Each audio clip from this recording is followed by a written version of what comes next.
Este es un resumen detallado en formato de audiolibro, del libro, Cambio de juego. Si notas que el audio está un poco acelerado, no le subestimes a tu cerebro, verás que se va acostumbrando y lograrás optimizar tu capacidad de comprensión con algo de entrenamiento. Tampoco es necesario que la voz sea humana, en el fondo los conceptos se te quedarán guardados, sea cual sea el tono con el que percibas el audio. No olvides suscribirte al canal, activar las notificaciones y darle like en donde nos encontremos, ya que así seguiremos subiendo contenido de valor para ti. Ahora sí, comencemos el audiolibro. Introducción. El trabajo y los juegos no son incompatibles. Empresas de todo tipo y tamaño han empezado a utilizar videojuegos para transformar sus relaciones con los clientes y empleados y para convertirse en más competitivas y rentables. Los videojuegos se están convirtiendo en un potente instrumento con el que las organizaciones forman, convencen y motivan a su personal. Así, Microsoft ha recurrido a ellos para cuadruplicar la participación de sus empleados en tareas importantes, pero aburridas, como son los errores sistémicos de Windows Vista. Las facultades de medicina han utilizado simuladores en forma de videojuegos para formar a sus cirujanos y reducir el margen de error de estos en la práctica. Un videojuego, desarrollado por el ejército estadounidense y cuyo coste representó tan solo el 0,25% del presupuesto total de publicidad, ha atraído más reclutas que todas las demás formas de publicidad juntas. Google, por su parte, recurre a videojuegos para convertir a los visitantes de su portal en una fuerza laboral voluntaria, animándoles a etiquetar manualmente los millones de imágenes en la web que los ordenadores del buscador no pueden identificar por sí solos. Los videojuegos hacen que el trabajo de los empleados sea divertido, facilitan la familiarización de los clientes con un producto y abarcan industrias masivas de bienes y servicios virtuales cuyo valor asciende a miles de millones de dólares. Todo ello y mucho más está ocurriendo como resultado del cruce cada vez más frecuente entre los negocios y la industria de los videojuegos. Cambio de juego nos habla de cómo las mejores empresas utilizan los videojuegos para atraer a nuevos clientes, crear marcas, seleccionar, formar y retener a los mejores empleados, mejorar su innovación y productividad y, en resumen, conseguir que los negocios y el trabajo sean divertidos. Es un libro repleto de estudios de caso, mejores prácticas y trampas que se deben evitar. Su lectura es muy recomendable para cualquier ejecutivo, estratega, profesional de marketing, empresario o simplemente persona interesada en los videojuegos. Si estos no le gustan, o simplemente piensa que son cosa de niños, le recomendamos que lea estas líneas con amplitud de miras. Quizá logre ver con ojos distintos un fenómeno que mueve a millones de personas en todo el mundo. Lecciones de los videojuegos para la gestión empresarial. A causa de los videojuegos y de la diversión que ofrecen, la gente es capaz de hacer cosas increíbles. Los datos están ahí para demostrarlo. En 2007, el PIB combinado de los mundos virtuales superó el PIB de varios países, entre ellos el de Siria, Líbano, Letonia y Sri Lanka. En un juego en línea, EVE Online, los jugadores han creado 34.658 empresas virtuales, lo que supone más que todas las empresas estadounidenses de alimentación, textil, material de oficina e industria juntas.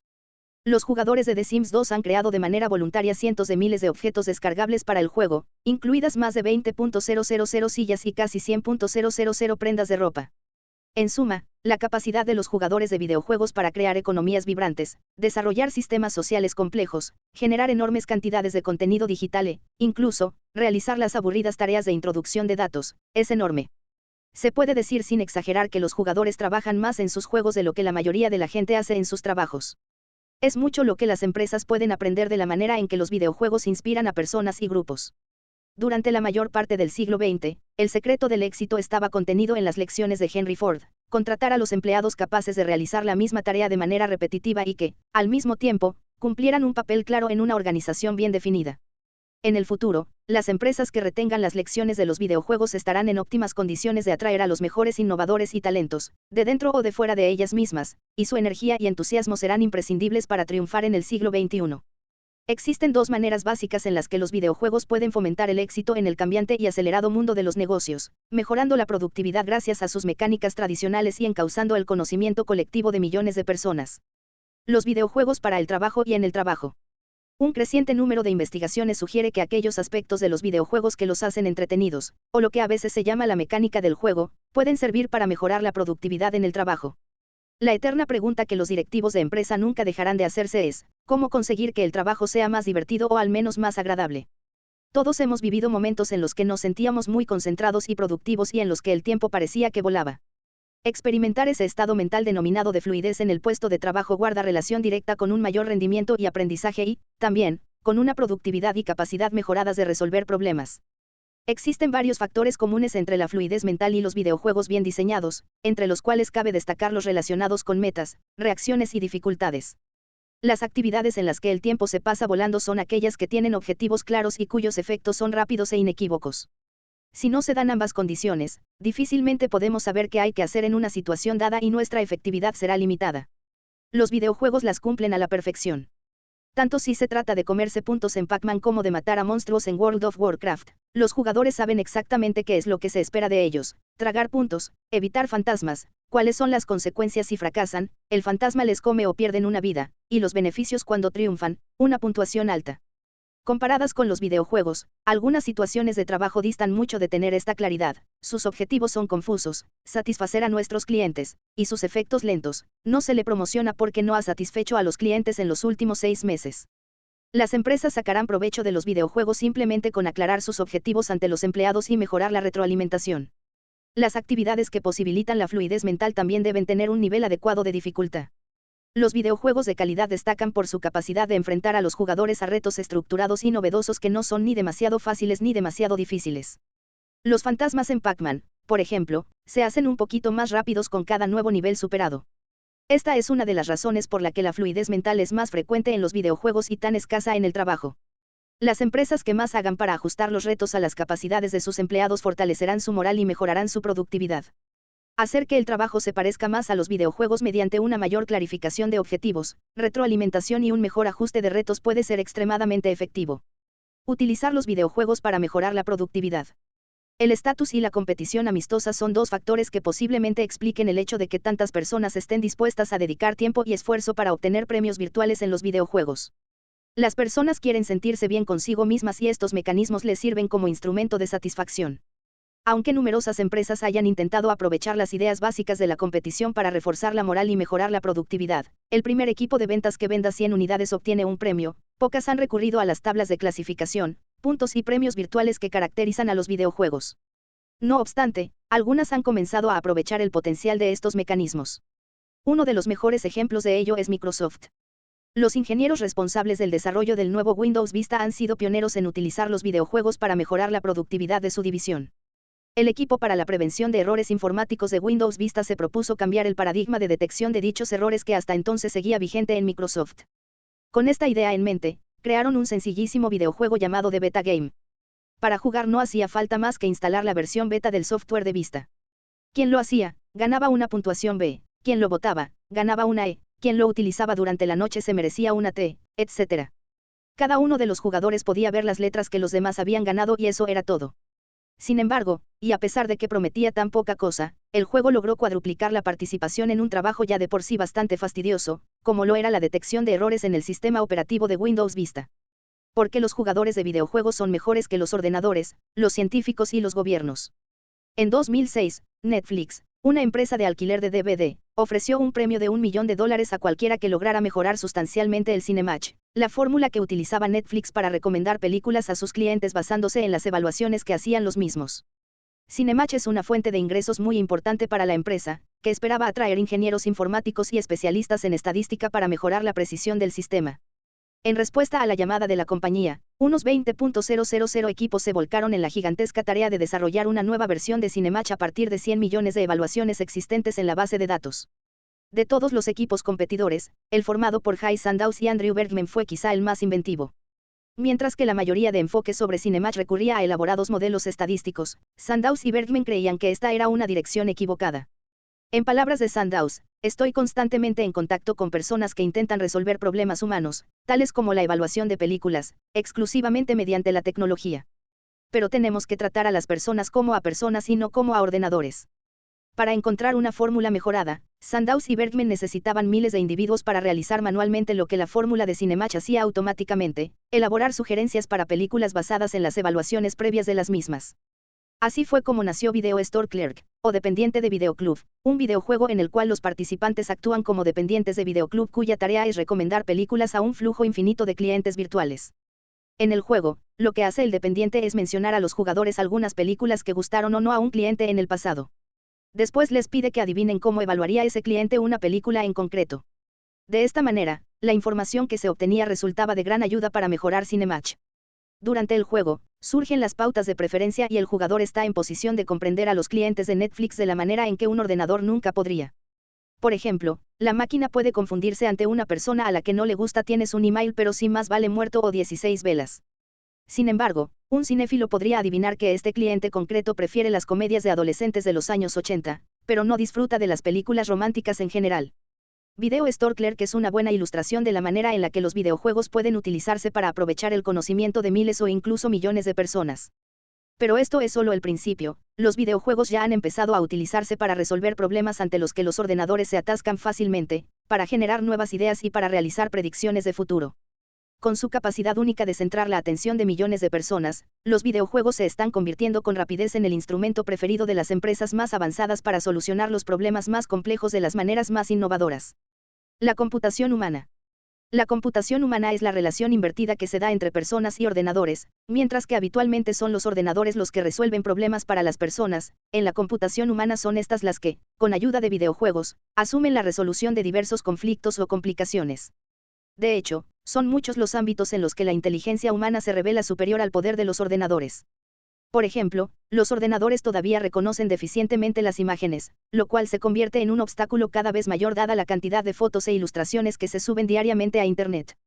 Para resolver este problema, Luis Bona Achen, profesor adjunto en la Carnegie Mellon University, ha desarrollado el juego ESP. En ESP, dos jugadores anónimos se enfrentan por Internet sin ningún otro medio de comunicación entre ellos.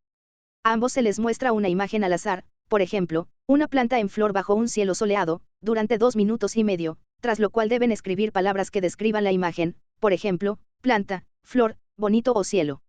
Cuando ambos jugadores hayan coincidido en al menos una palabra, cielo, digamos, los dos obtienen puntos y se les presenta una nueva imagen.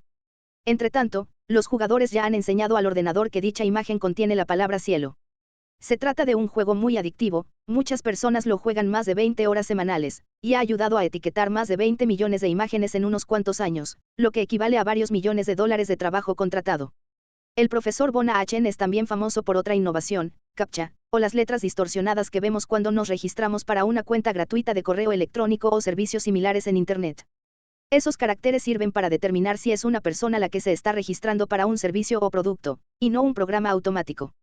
Pero los spammers, personas que envían correos basura, han devuelto el golpe utilizando, irónicamente, la misma técnica de computación humana que ha promovido el profesor Bona Achen.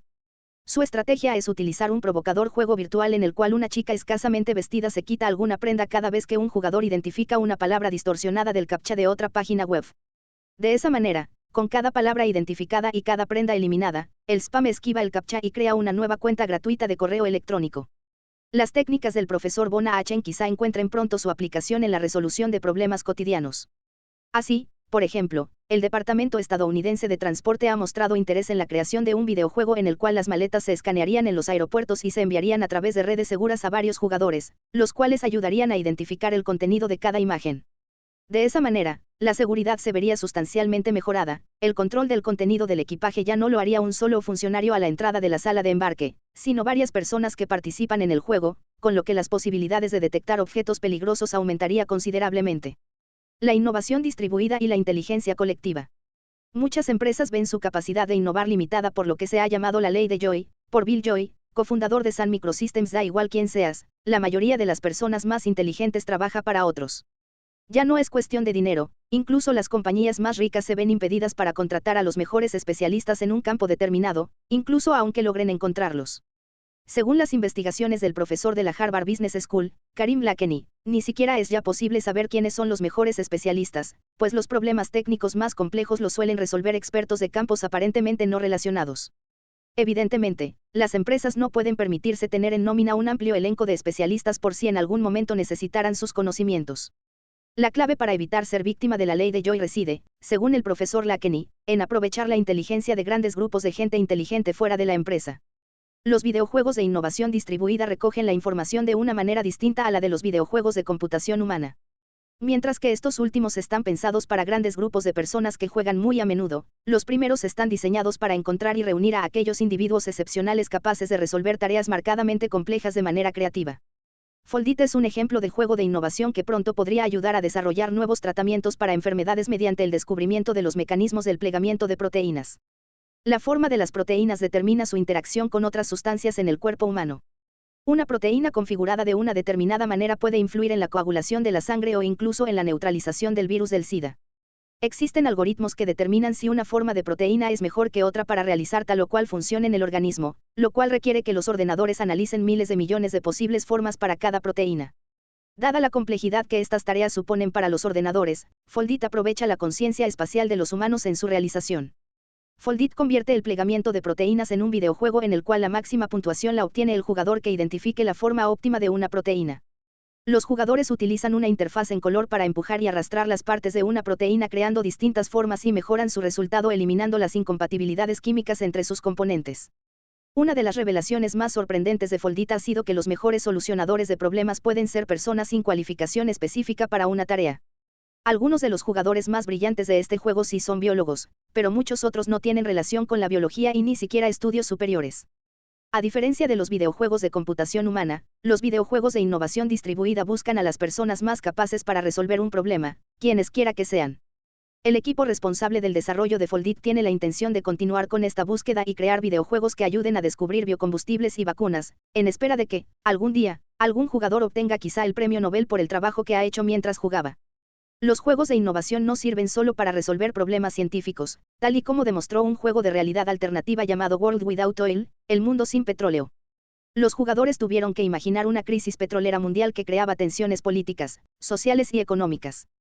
Todos ellos respondieron mediante blogs, videos, diarios e incluso cómics en los que describían cómo sería su vida durante una verdadera crisis del petróleo. En el entorno compartido del juego cultivaban sus propios alimentos, utilizaban métodos alternativos de transporte y reconsideraban su utilización de los recursos. De esa manera, el juego desarrollaba en ellos la capacidad de encontrar sus propias soluciones y de pensar de manera independiente. Juegos de predicción. En 1966 tuvo lugar el famoso incidente de Palomares en Almería, España. Un bombardero estratégico estadounidense colisionó en vuelo con un avión de reaprovisionamiento y, como consecuencia, se desprendieron 4 bombas termonucleares sin explotar. 3 de ellas fueron localizadas, solo la cuarta permaneció desaparecida en el mar hasta que fue encontrada gracias a un método que posteriormente se utilizaría en los juegos para la predicción del futuro, diseñado por el científico John Craven, de la División de Proyectos Especiales de la Marina estadounidense. En lugar de buscar la bomba en el mar sin más, Craven proporcionó a algunos de los mejores expertos en rescate la información más completa que poseía la Marina sobre la posible ubicación del artefacto en el fondo del mar. Luego pidió a cada uno que apostara, al estilo de Las Vegas, donde creían que se encontraba la bomba y, tras combinar matemáticamente las múltiples rondas de las apuestas, calculó el punto donde existían mayores probabilidades de que se hallara. Un submarino enviado a explorar la zona encontró la bomba y confirmó las previsiones de Craven. Hoy en día, este método de utilizar apuestas para hacer previsiones se ha perfeccionado en la forma de mercados de predicción, en los que cada apuesta por cualquier acontecimiento en el futuro es considerada como una acción y pagada como tal si ese acontecimiento llega a producirse. Los mercados de predicción han demostrado ser más fiables que los sondeos electorales y más que los críticos de cine respecto a los ganadores de los Oscar. También han resultado muy eficaces en manos de los empleados de las empresas para predecir las ventas de sus productos. Aquellos mercados de predicción que se valen de preguntas entretenidas suelen atraer más participantes, incluso cuando las preguntas revisten un carácter serio. Los mercados de predicción también están en el origen de videojuegos de gran calidad. Impact Games ha creado un juego de este tipo, llamado Play the News. Cada semana, Play the News ofrece 5 minijuegos, cada uno de los cuales está basado en alguna noticia de actualidad, desde las elecciones presidenciales en EU hasta las crisis humanitarias en África. Tras una breve introducción, a los jugadores se les invita a asumir a alguno de los principales papeles del guión, tales como el de presidente de EU o el de algún líder rebelde africano. Ellos deciden entonces qué acción emprender y además realizan un pronóstico de qué suceso tendrá lugar en la vida real. Uno de los propósitos de Play the News es educar a la gente sobre la actualidad, el otro es efectuar predicciones sobre el futuro que posteriormente puedan servir a empresas, gobiernos y políticos. En relación con estas dos últimas categorías, el economista Robin Anson afirma que un gobierno de ciudadanos que utilicen mercados de predicción es preferible a un gobierno democrático. En su opinión, las democracias fallan principalmente a la hora de reunir la información relevante disponible, algo que los mercados de predicción realizan muy atinadamente. Dado que los videojuegos pueden ofrecer incluso más ventajas de coordinación, participación e innovación que los mercados de predicción normales, hay quienes aventuran que la mejor forma de gobierno terminará por ser la juegocracia. Los videojuegos y los empleados. Los videojuegos son una novedosa manera de implicar más en el trabajo a los empleados, al tiempo que mejoran su formación y habilidades, incluso cuando no son conscientes de que se les está enseñando.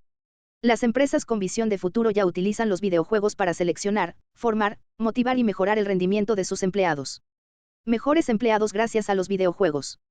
Las empresas aún invierten escasamente en videojuegos para fines formativos. De los 46.000 millones de dólares en EU destinados a la formación, tan solo 150 millones correspondían a videojuegos. Esta cantidad es tan exigua debido a que muchos videojuegos educativos y formativos se han ganado una merecida mala reputación ya desde el nacimiento de su propio sector.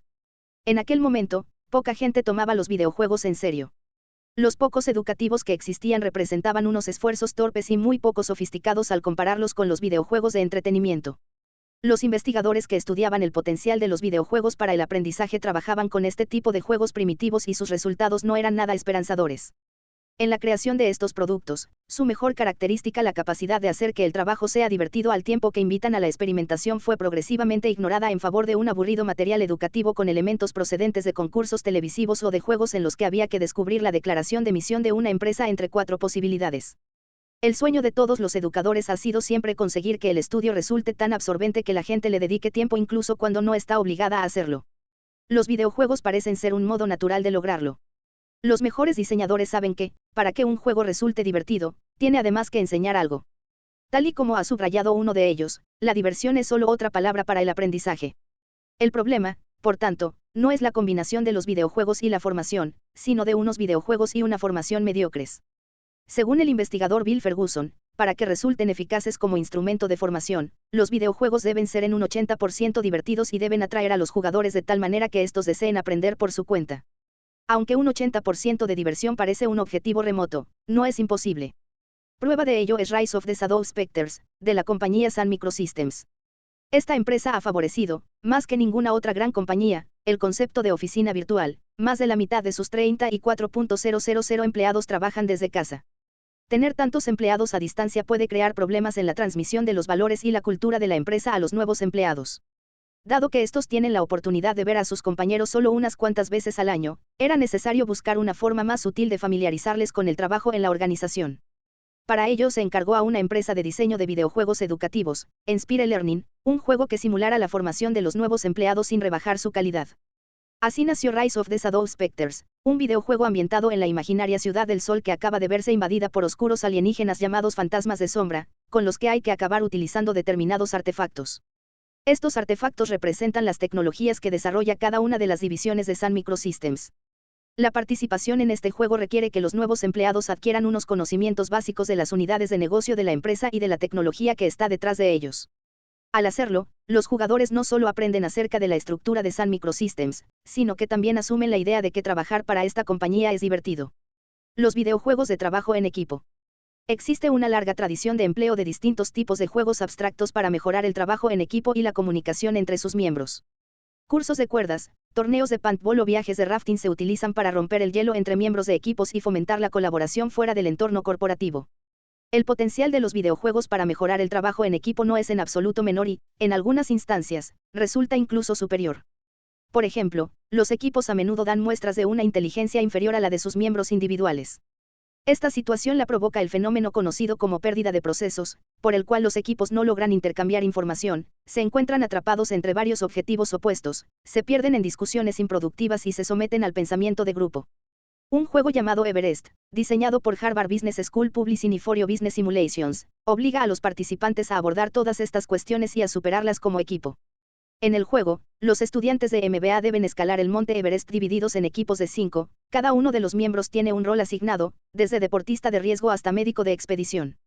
En el transcurso de una hora, los equipos intentan subir la montaña y se enfrentan a distintos retos como la falta de oxígeno, el mal tiempo o la enfermedad repentina de uno de sus participantes. En el transcurso, los jugadores aprenden que solo podrán alcanzar la meta si trabajan como equipo, comparten la información y se adaptan a unas circunstancias que cambian con gran rapidez. La genialidad de este juego estriba en su diseño. Está concebido de tal manera que a cada jugador se le asignan metas un poco diferentes y se le proporciona una información ligeramente distinta. Así, el médico de la expedición dispone de la información fundamental sobre varias enfermedades, pero no puede utilizarla si un alpinista de su equipo no le comunica que está enfermo, mientras que, de manera paradójica, a este último el juego le incentiva a ocultar esta información. Los juegos de experiencia. La vida en la oficina es un fenómeno dinámico que requiere no solo una utilización atenta de una amplia gama de habilidades, sino la aplicación adecuada de las mismas en el momento oportuno. Convertirse en un líder requiere no solo el aprendizaje, sino también la experiencia. En este sentido, los juegos de simulación pueden ofrecer a los ejecutivos y empleados una experiencia real, incluso si esta tiene lugar en los mundos virtuales. Uno de esos juegos es el Virtual Leader, Líder Virtual.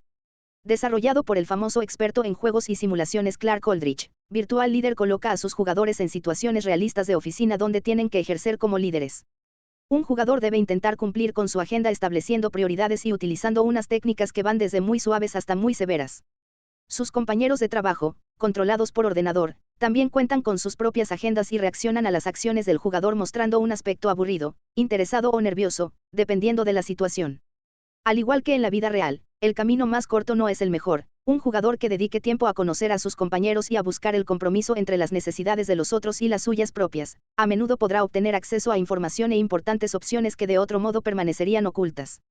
Lo que hace que Virtual Leader resulte especialmente interesante para el liderazgo es que, después de cada sesión, el ordenador evalúa las acciones del jugador y le informa de los resultados de sus acciones como líder. Los juegos de sistema. Las empresas necesitan nuevos enfoques para abordar la creciente interrelación entre sus operaciones. Una manera de hacer esto es lograr que cada empleado comprenda cómo sus propias acciones influyen en el éxito o el fracaso de la organización entera.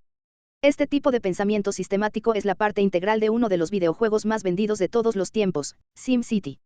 SimCity tiene escasas directrices y pocas metas generales, exceptuando el deseo del jugador de construir la ciudad que desea. Para cumplir con este objetivo, el jugador debe mantener el equilibrio entre una lista aparentemente infinita de prioridades tales como el agua, la electricidad, la educación, el transporte, el presupuesto municipal, las tasas de crimen, las zonas industriales, etc. A diferencia de las verdaderas administraciones municipales, que necesitan decenas de analistas para tomar cualquier decisión, en SimCity la naturaleza del sistema es tan transparente que incluso a los niños les resulta fácil jugar. Las consecuencias de cada acción se reflejan de manera gráfica en el juego. Por ejemplo, las vías urbanas quedan congestionadas si el jugador no dota a la ciudad de una red de transporte suficientemente densa. Otro juego que enseña la complejidad de sistemas es Peacemaker. En él, la meta del jugador no es ni más ni menos que resolver el conflicto palestino-israelí, siendo bien el primer ministro de Israel, bien el líder de la autoridad palestina. De los jugadores se espera encontrar la salida a unos laberintos saturados de violencia y complejos asuntos diplomáticos, gracias a lo cual llegan a conocer en profundidad la situación en Oriente Medio. Tanto SimCity como Peacemaker demuestran cómo los juegos pueden hacer más comprensible el complejo mundo de sistemas. Si, por ejemplo, los vendedores o los ejecutivos de marketing de empresas como Cisco o Volvo tuvieran la oportunidad de jugar sus respectivos Sim Cisco o Sim Volvo, aprenderían que incluso unos mínimos cambios en su manera de hacer negocios pueden afectar a la organización entera. Los juegos y la selección de personal. Una pregunta rápida: ¿cuál es el primer número primo de 10 cifras que contiene la constante matemática e? Le damos un minuto para calcularlo. Este interrogante figuraba en un misterioso y anónimo cartel en Silicon Valley y en una estación de metro de la ciudad de Cambridge, Massachusetts. Aquel que descubriera la respuesta y la escribiera en la dirección de su explorador, 742, 746, 6391, se enfrentaba a otro enigmático mensaje que decía: buen trabajo. Bien hecho. Ha conseguido llegar a Google Apps y estamos encantados de verle aquí. Si hemos aprendido algo creando Google es que es más fácil encontrar lo que se busca si ello viene hacia usted. Lo que buscamos son los mejores ingenieros del mundo, y aquí le tenemos a usted. Los carteles de Google son una sencilla y elegante ilustración de los 3 mayores beneficios de los juegos en la selección de personal. El primero es que un buen juego tiene la capacidad de atraer a un gran número de candidatos adecuados. Tan solo después de unos días tras la aparición del misterioso cartel, y antes de que se supiera que Google estaba detrás de él, en los foros y blogs de los ingenieros informáticos ya se hablaba de él. El segundo beneficio es que, después de despertar el interés del público adecuado, los juegos de selección pueden también transmitir una idea de cómo será el trabajo que se busca. El mensaje que la compañía quiso enviar a los candidatos fue que aquel que no disfruta resolviendo problemas posiblemente no se sienta a gusto en Google Apps. El tercer y tal vez mejor beneficio de un buen juego de selección de personal es que realiza el trabajo de filtrar a los candidatos. Solo a aquellas personas que resolvieron el acertijo de Google se les invitó a presentar su solicitud para el puesto mediante un correo electrónico especial. Una de las maneras más efectivas de realizar una selección de personal mediante juegos es la simulación competitiva que se utiliza en una de las compañías francesas de cosmética más conocidas, L'Oréal. El juego se llama Start Challenge y en él, equipos de 3 miembros asumen la gestión de Prima, una empresa de cosmética que compite contra otras entidades similares, llamadas Diva, Vista, Bella y Mirror.com por un mercado de productos de belleza. En el transcurso de 2 meses, el juego progresa a través de 6 vueltas en las cuales los participantes tienen que tomar decisiones sobre una amplia variedad de asuntos, que van desde las inversiones en investigación hasta mejoras en la producción para satisfacer criterios medioambientales. Cada equipo compite no solo contra las empresas controladas por el ordenador, sino también contra unos 177.000 jugadores que gestionan su propia versión de Prima. Los equipos van siendo eliminados tras cada vuelta, hasta que solo quedan unos 16 en la final. E-Strat es un filtro para talentos muy efectivo. La simulación es muy parecida al negocio actual de L'Oréal y ofrece oportunidades de encontrar a nuevos candidatos fuera de los circuitos habituales. En 2007, los mejores equipos finalistas procedían de países como Turquía, Indonesia o Brasil. Además, L'Oréal ha conseguido que algunas de las más prestigiosas escuelas de negocios en el mundo incluyan E-Strat en sus planes de estudio. No debe sorprender, por tanto, que este juego haya resultado ser una rica fuente de empleados excelentes. Conclusión, los juegos y el futuro. Los juegos ofrecen oportunidades de entretenimiento como ningún otro medio. A diferencia de los libros, son interactivos y, a diferencia de la televisión, fomentan la comunicación bidireccional, comparados con las películas, exigen cooperación y canalizan el esfuerzo humano. Los juegos están transformando el mundo de los negocios al cambiar las maneras de innovar y de seleccionar personal en las empresas y al modificar los hábitos de compra de los consumidores. Sin embargo, la verdadera transformación apenas acaba de empezar. A medida que se creen nuevos tipos de juegos cada vez más innovadores y los jugadores jóvenes vayan asumiendo puestos de poder en el mundo, el efecto de los juegos se hará sentir cada vez con mayor repercusión.